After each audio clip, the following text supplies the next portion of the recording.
Hey guys, welcome to Module 3.05. We're nearly getting to the end of the school year now. Just a heads up, there's a lot of the videos in the beginning of this module you're gonna want to watch because they provide visuals that I simply can't. So please check those out. I'll show you the videos when we see them. We're going to be talking about cross sections. So cross sections is like, taking a shape and then cutting a slice through that shape and then seeing essentially what shape comes out of it. But it's a three-dimensional object. So they have, of course, a picture of like a sub sandwich. A cross section would be like slicing that sub sandwich down the middle, right in half, and then seeing kind of the shape inside that sub sandwich. Like I said, this provides very good visuals. This is a good video here to watch. Kind of explains what cross sections are. And you'll see, obviously, many more things that kind of give a good visual for this. So check that video out. Check this video out as well. It shows you that there are different shapes of, when you talk about cross sections at different angles, you can either have cross sections be rectangular, triangular, or trapezoidal, if that's a word, I don't remember. But check out that video as well. Now, once you've checked those videos out, then you can come back and finish this one. So it's important that you watch those before you go on with this. All right, so assuming you've watched those videos now, and you get kind of an idea of cross sections, let's try to work out some of these problems real quick. So JJ has a design, right, for what looks like a some sort of triangular prism. All right, he wants to find out the area, the surface area here of this triangular prism, which is all broken down. So how can we find the area of something like this? So they go obviously through all the steps here, but just to kind of talk you through everything. Basically, what we see three squares that are all exactly the same. So we have this square here, this square here, oops, hit my elbow, right, and then the one down here. Now, all three of these squares are exactly the same size, 6 by 6. So that means, of course, that the area of this square would be 36 feet squared. I'm just going to write 36 for now, but yes, it is 36 feet squared, which of course means all these other ones are 36 feet squared. So we already know the area of all the squares, but now we need the area of the triangles, right? So both these triangles are the same size, this one and this one. And of course, our triangle formula is 1/2 base times height. So we know that the height of our triangle here is 5.2. Of course, that's going to be the same for this. So we know the height is 5.2. Now the base, it's not labeled, but you need to remember that this square, just like the other one, was 6 by 6, meaning that base is 6 feet long. So the base, 6 feet long. So now we just have to calculate that to get the area of one of those triangles. So once we do that, let's take my calculator. We'll do 1/2, which is just 0.5, times 6 times 5.2. And we get 15.6. Now there are two triangles here, so each of them is 15.6 square feet. So if you want to find the area of all of it, then you just have to add everything there together. 36 plus 36 plus 36 plus 15.6 plus 15.6. Or essentially just 36 times 3 plus 15.6 times 2. Ultimately, that gets you your final answer, which is already written down here. So as 139.2 feet squared. So they've gone through all the same steps that I've gone through. So whichever way you want to work it out, whichever way helps you is good. So let's try this one now. Again, you can see all the work in those steps below, but we'll save that for last. We'll check our work later. So we have a trapezoid. Now, in order to define the area of this trapezoid, we can cut it up into certain sections. So let's cut it up like this, right? So this way we're going to have a rectangle in the middle, and then we've got these two triangle pieces on the outside. So first thing I can easily calculate is the area of our rectangle here. So this rectangle, this 12, remember, represents the entire length of that trapezoid, but the 7 here represents the length of this rectangle, right? So the side of the rectangle here is only 7. So our rectangle area, simply length times width, so 7 times 3, means that this rectangle here is 21 square yards, right? Yards squared. But I'll just leave it as 21. So we have the rectangle's 21. But now how do we find the area of these two triangles? Well, remember, triangle formula is 1/2 base times height. So we just need to know the base and the height. So the base is this length right here, right? For both triangles, it'd be the same. Now, 12 is not the answer to this because 12, remember, is the length of this entire side. So how do we find out the length of just this part and this part? Well, remember, of that 12, 7 of it was here. So if we take out that 7, that's 5 left over. So these two areas, these two lengths combined make up 5. Does that make sense? The entire length, remember, is 12, but this is 7 of that 12. So the 5 yards that are remaining are split between this side and this side. And if you just obviously take the 5 and cut it in half, that means each side is 2.5 yards long. So for our triangles, this length is 2.5 and this length is 2.5. If we put it all together, the 2.5 plus the 7 plus the other 2.5, add up all 3 of those, you end up with 12. So that's just a simple way of kind of breaking it down.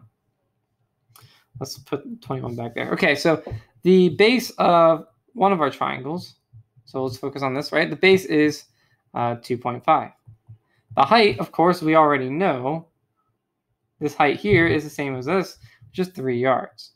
So we'll just calculate that, right? 1/2 times 2.5 times 3. So 1/2 times 2.5 times 3. And we get 3.75. So the area of the triangles, of one triangle, remember, is 3.75. So we'll have to double it because there are 2 triangles.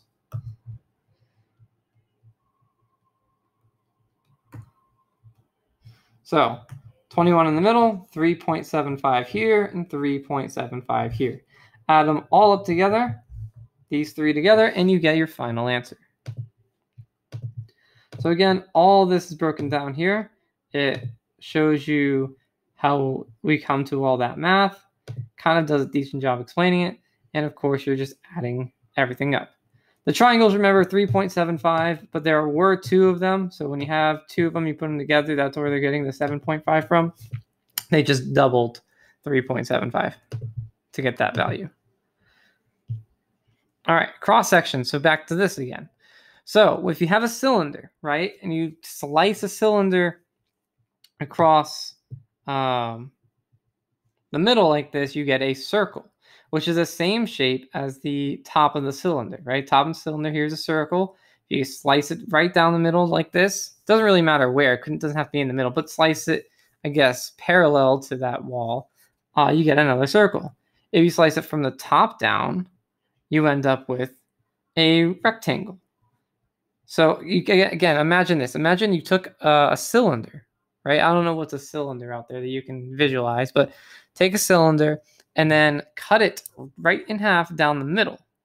And then the side of the cylinder that you're looking at will now be a rectangle, right? You can kind of get a good visual of it there. If you were to slice a cylinder diagonally, you'd end up with this shape. It looks like an oval, but we called it an ellipse.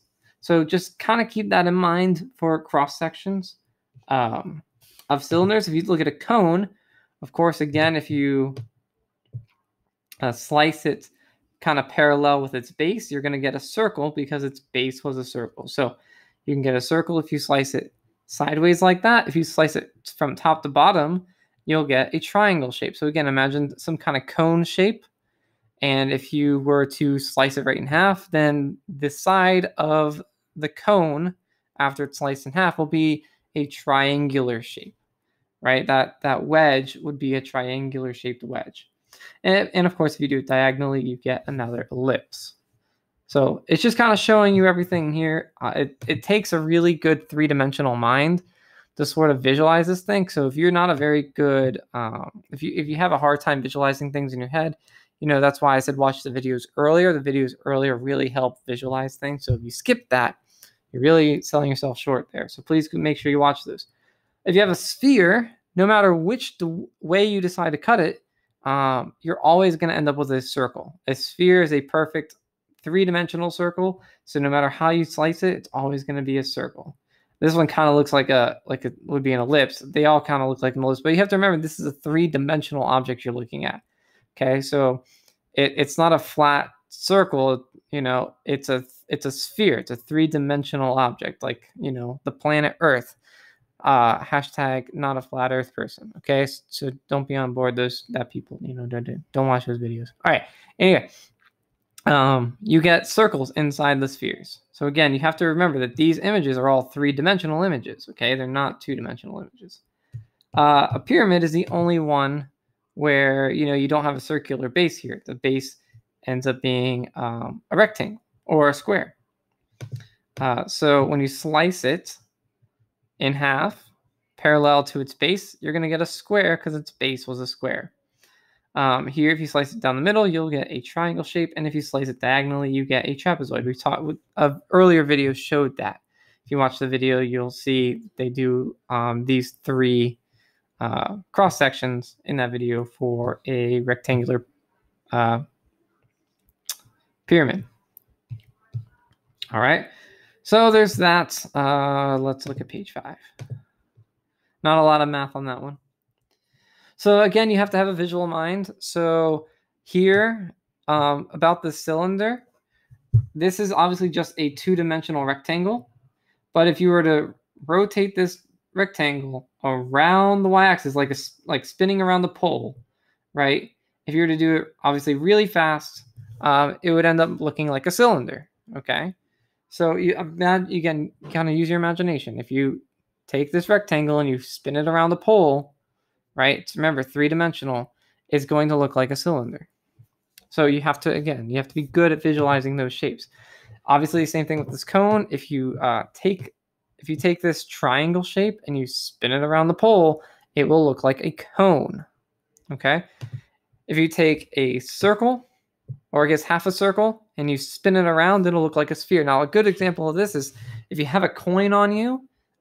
Take that coin, and you guys have all done this before, right? Spin it on your desk, spin it on a table, and as it spins really, really quickly, it looks like a sphere, right? It's obviously not a sphere, but that's what this is talking about right here. If you were to take a flat surface circle and spin it around, it would look like a sphere as it spins. So it's taking kind of the cross section, spinning it around to make it look like a three-dimensional object, right? And of course, pyramid. There is no way to do a pyramid because a pyramid, here's the catch, a pyramid does not have a round base. So as it goes in a circle around the pole, it would make a circle, but a pyramid has, of course, a square bottom or rectangular bottom. So you can't really make a pyramid when you spin it around the pole. It would have to have a round bottom like a cone. The cone is the closest thing you're going to get. A rectangular pyramid wouldn't work because there's no way to make a square as you spin around. Because if you spin in a circle, you will make a circle, not a square base. So again, all the visualizations there are very important. All right, so now some simple math. Density is the same as mass divided by volume. All right, I think this is pretty easy stuff. You can look at these examples if you want to get a general idea, but I'm going to jump to the next page and try out their examples. But remember, density is mass over volume.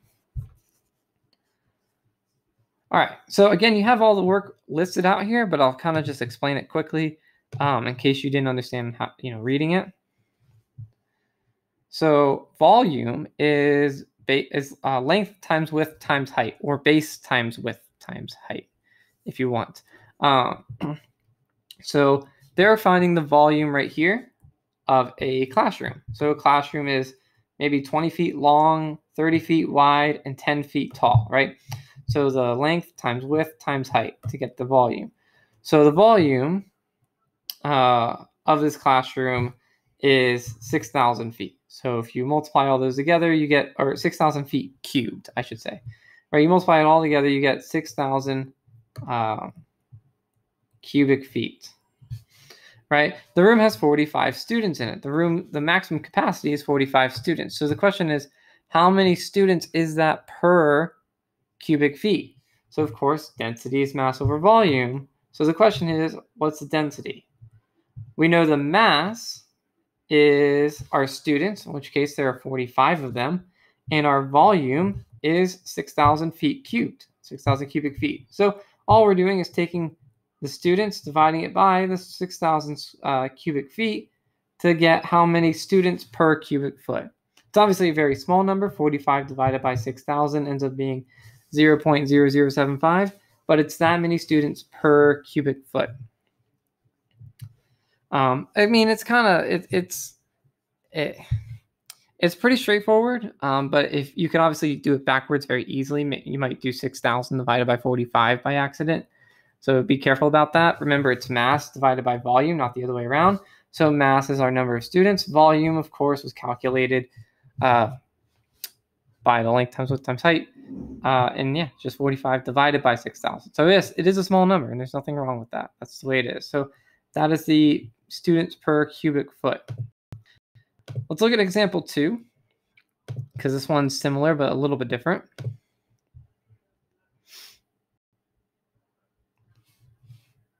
Here we go. So we already know that maximum density is 0.075. So that's our density. We know that density is 0.075. All right, so this is the number of people per cubic foot that's allowed. This is our density. Now we understand that the restaurant has 2,000 cubic feet. So if you're using this formula, that's the volume. So our restaurant has 2,000 cubic feet. The question is, what's the maximum number of people? So that's the mass. We're looking for essentially what's the mass. So how many people can fit in this? And so if you want to think about this as an equation to solve, I think a lot of times just to make it real simple is think of this as just cross multiplying. Think of that 0.075 over 1, and then just cross multiply. So 0.075 times 2,000, we'll multiply those two together. As you can see, that's what they're doing here. And then x times 1, multiply those two together. Of course, x times 1 would still be x. So essentially, the equation would be x is equal to 0.075 times 2,000. So just multiply that out, you end up getting 150. So x is equal to 150 people. So set it up, cross multiply, and you're good to go. So I like that problem a lot because it's just making sure you're plugging the right thing into the right place in the formula. It's just a formula, remember. So make sure you're plugging in the values as you go. Cross multiplying helps as well. Wait, was there more on that last page? I think there was. Nope, that was it. Okay, so let's go to page 8. Almost done. Let's do a few more examples and we'll call it quits for the day. All right, so the population density of Giantville is 16 giants per acre. Exactly 800 giants live in Giantsville. How many acres is Giantsville? All right. So remember, okay, it's very important, our formula. Density equals mass over volume. The density of Giantville is 16 giants per acre. So we already know the density is 16 giants per acre. Now, we also know that exactly 800 giants live in Giantville. This is our mass. This is the number, like the number of students or the people in the restaurant. This number is the mass value. So we have 800. The question is, how many acres are in Giantsville? So that's our volume. How many acres? I guess not volume. Well, yeah, I guess it's kind of volume. All right. How many acres is in Giantsville? So we have our equation set up, right? So now remember, just think of it like cross multiplying. Think of that as 16 over 1 and just cross multiply. So we have 16 times x, which would be 16x, and then 800 times 1. 800 times 1. So 800 times 1 is 800. There you go. Just divide by 16. And now we have our solution. X equals 800 divided by 16, which I can't do off the top of my head. If I get my calculator, see 800 divided by 16, we end up with 50. So that means there are 50 acres in Giantsville. I didn't want to close the calculator, but it's fine. I don't need it anymore anyway. So let's close that, and we'll see our answer. 50 acres. Perfect. So example 2, let's give this one a try. And I guess this will be the last one.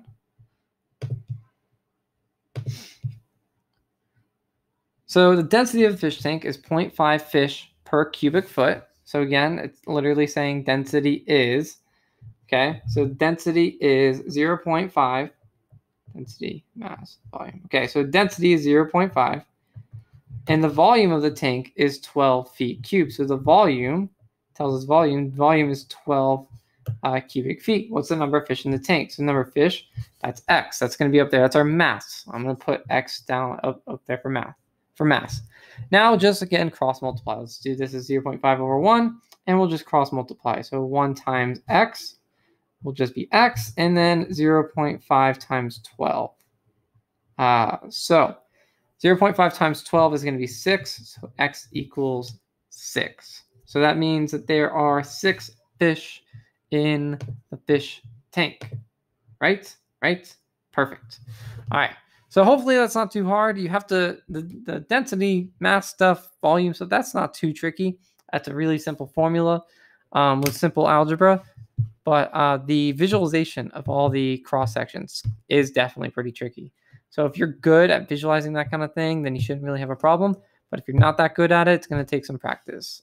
So watch some more videos on cross sections, maybe YouTube cross sections, because I unfortunately can't provide you with any more animated stuff. I would just recommend that the videos on page 1 and page 2, they're really good at showing you cross sections. So please, again, check those out. Or if they're not enough, please try to YouTube more about cross sections. I'm sure you can find some really good stuff. But I don't have any animation tools to really help you with that. So good luck on the quiz. I will see you guys in the next video.